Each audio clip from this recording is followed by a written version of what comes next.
Olá, louvado seja nosso Senhor Jesus Cristo, para sempre seja louvado. Glória ao Pai, ao Filho e ao Espírito Santo, como era no princípio, agora e sempre. Amém. Queridos irmãos e irmãs, paroquianos da Paróquia São José Operário, hoje, dia 24 de fevereiro, quarta-feira, estamos aí na primeira semana da Quaresma. E o Evangelho que a Igreja nos apresenta vem de Lucas, capítulo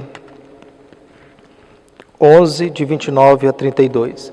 O Senhor esteja convosco, Ele está no meio de nós. Proclamação do Evangelho de Jesus Cristo, segundo Lucas. Glória a vós, Senhor.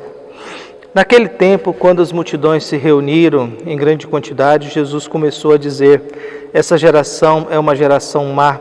Ela busca um sinal, mas nenhum sinal lhe será dado a não ser o sinal de Jonas. Com efeito, assim como Jonas foi um sinal para os ninivitas, assim também será o Filho do Homem para esta geração.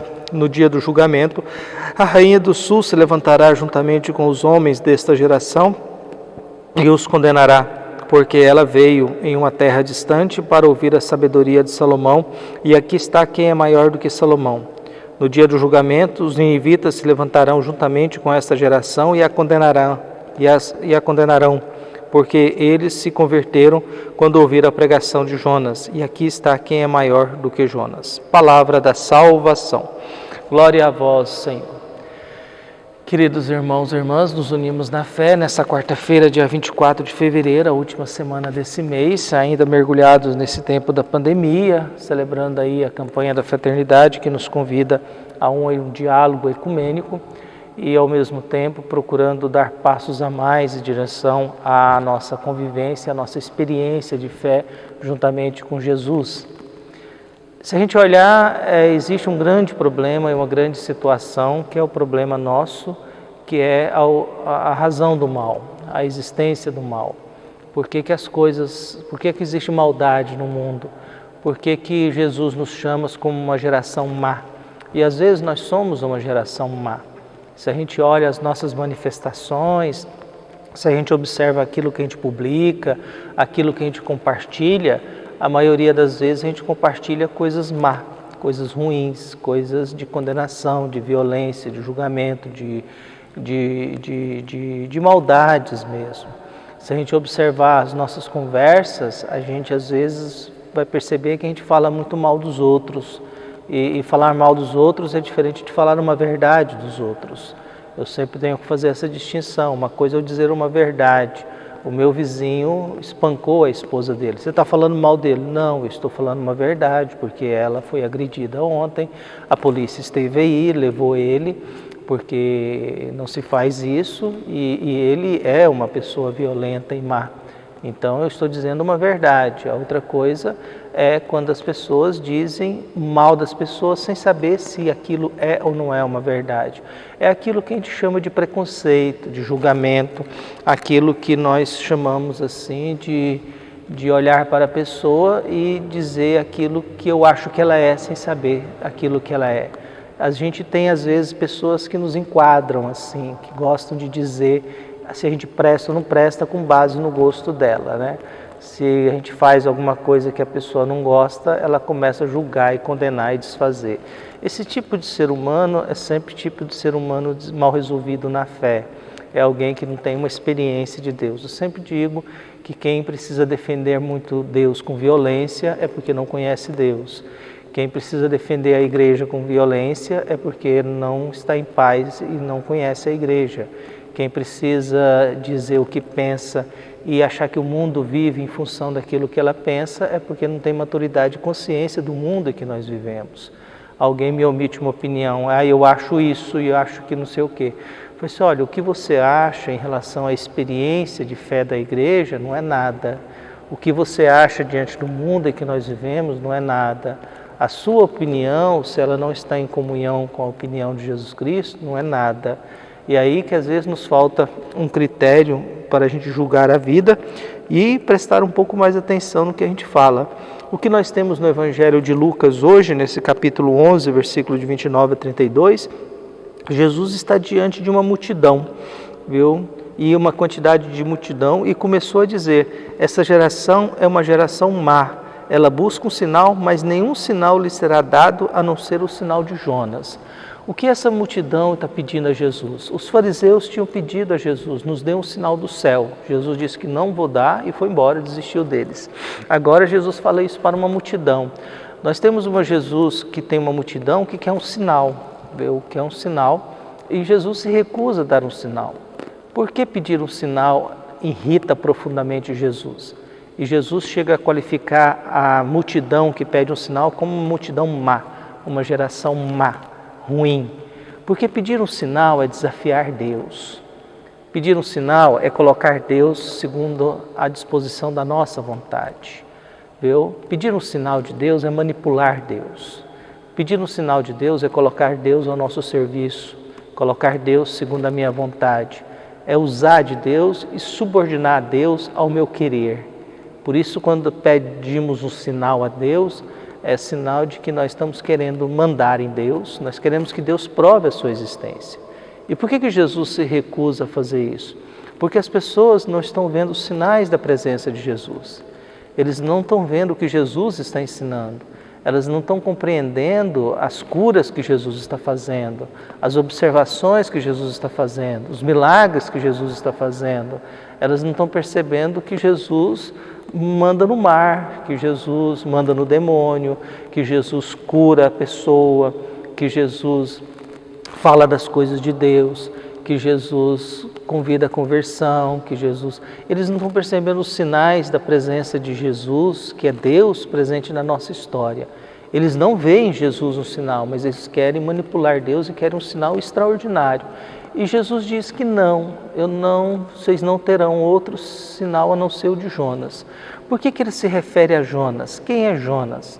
Jonas é um profeta do Antigo Testamento em que Deus vai até Jonas e fala: Jonas, eu estou querendo acabar com Nínive. Vai lá e pede para eles se converterem em 40 dias, caso contrário eu vou lá e vou acabar com aquele povo. E Jonas diz: não, senhor, aquele povo é difícil, aquele povo é teimoso, aquele povo não escuta, aquele povo é cabeça dura, eles são violentos, de jeito nenhum, não vou não. Jonas, vai lá, Jonas. Não vou não, o senhor vai me colocar em fria, aquela cidade é muito grande, eu não vou dar conta disso. Jonas se recusa a fazer aquilo que Deus lhe pediu, a tal ponto que Jonas é engolido por um monstro marinho. Jonas passa 3 dias no ventre desse monstro e não é digerido. E tudo aquilo que fica no nosso estômago e não é digerido, a gente vomita. E aí Jonas é vomitado. Esse tipo de gente que Deus quer ajuda e se recusa, nenhum monstro consegue digerir. Existem pessoas assim que a gente não consegue digerir, né? Por mais que a gente queira fazer o bem, por mais que a gente queira, a gente sempre vê na pessoa uma falsidade, a gente não vê uma verdade. E na maioria são problemas de poder, são problemas ligados a serviço, a poder, a dinheiro, a status, essas coisas que criam muita inimizade. Ninguém briga porque quer servir alguém. Ninguém briga porque todo mundo em casa quer lavar as vasilhas. A gente briga porque não quer lavar as vasilhas. A gente não briga para fazer o bem, a gente briga às vezes porque eu não quero fazer o bem e acabo fazendo o mal. Então o que nós temos, Jonas? Esses tipos de pessoas, como Jonas nesse primeiro momento, em que Deus confia nelas, pede uma ajuda e essas pessoas se negam, são pessoas movidas pelo medo, são pessoas movidas pela indignação, são pessoas movidas pela indisposição, são as pessoas que não querem, movidos pela fé, fazer a vontade de Deus. E essa multidão que está pedindo o sinal, eles querem que Deus faça a vontade deles. E Jesus diz que não, vocês já têm o sinal de Jonas. Vocês não aprenderam que Jonas, a primeira vez, se recusou a fazer a vontade de Deus e por isso foi tragado por um monstro, mas nem esse monstro conseguiu digerir esse cara. Ele teve que ser vomitado na praia. Mas aí o que vem interessante é que Deus não desistiu de Jonas. Deus não desistiu dele. Foi de novo pela segunda vez. Jonas, vai lá, viu? Vai lá, depois da sua experiência de que nem um monstro consegue te tragar, de tão insuportável que você é, de tão cabeça dura que você é, de tão medroso que você é, de tão covarde que você é. Vamos lá, estou te dando uma segunda chance. Jonas vai e acontece um milagre. A cidade tem números exorbitantes, é uma cidade que você tem que caminhar 3 dias para atravessá-la. Imagina você caminhar 3 dias para atravessar uma cidade. Ele precisou de um dia só. Ele chegou, caminhou um dia e disse, vocês se convertam, porque senão Deus em 40 dias vai acabar com tudo isso aqui. E o povo entendeu, viu? Fez penitência, rasgou as vestes, pediu perdão, se converteu. E aí Jesus disse, olha, vocês estão diante de gente... Olha, a rainha de Sabá foi falar com Salomão por causa da sabedoria. O povo de Nínive acreditou em Jonas, que precisou de um dia só para poder na cidade, para poder converter uma cidade que você tinha que caminhar 3 dias. E a presença dele de um dia bastou para esse povo se converter. Vocês estão diante de quem é mais sábio que Salomão e de quem é maior do que Jonas, e vocês não se convertem. Então essa rainha de Sabá vai se levantar junto com vocês e condenarão vocês pela maldade de vocês. Nínive se levantará juntamente com vocês e condenarão vocês, porque vocês têm uma oportunidade muito maior de conhecer alguém que é muito maior do que todos esses. E vocês não percebem. O que isso quer dizer para o Evangelho? A nossa cegueira da gente perceber as coisas, a nossa cegueira da gente não ouvir as pessoas, a nossa cegueira da gente não pegar o que é bom da vida, viu? A pegar aquilo que nos ajuda na vida. Mas a gente é alimentado por muita coisa ruim, a gente é alimentado por muita notícia ruim, a gente é alimentado por muito esquema de julgamento, de condenação. E a gente esquece, e por isso corremos o risco de Jesus também nos chamar de geração má, viu? Apesar de que vivemos num mundo em que a fé faz sucesso, vivemos num país em que a religião faz sucesso, tem religião em quase todas as quadras, viu? Das esquinas das nossas cidades, por aí tem uma igreja, tem um templo, tem um lugar para rezar. Mas isso não significa que o trânsito ficou melhor, que a política está melhor, que a convivência está melhor, que o diálogo nas redes estão melhores. Não significa que há mais honestidade, mais justiça, menos corrupção, menos violência. Há um problema entre a nossa experiência de fé religiosa com aquilo que é a vida humana. Há um distanciamento entre aquilo que a gente reza com aquilo que a gente faz. Há um distanciamento entre aquilo que Jesus nos pede com aquilo que a gente faz ou que existe no mundo. Por isso hoje é um dia da gente pensar, será que nós seremos chamados como no dia do julgamento? A nossa geração será chamada de quê? Como que Deus irá dizer sobre a nossa geração? E quais as gerações que irão dar testemunho com a minha? É interessante que a geração da rainha de Sabá vai dar testemunho contra eles. A geração de Nínive dará testemunho contra eles. E eram pessoas ameaçadas, mas pessoas em busca que entenderam a presença de Deus. Por isso a minha prece hoje é que a gente peça a Deus perdão pelas vezes que a maldade tome conta da gente. Que a gente peça perdão quando a gente começar a pensar certas coisas e não perceber a maldade que existe naquele pensamento. Que a gente possa pedir perdão quando eu não der conta de fazer o bem àquele que precisa, principalmente dentro da minha casa ou mais próximo a mim. Que eu possa pedir perdão quando eu alimentar o ódio no mundo em que nós vivemos. Quando eu alimentar a raiva, quando eu correr o risco de fazer parte de uma geração má, porque eu quero que Deus prove que existe para mim.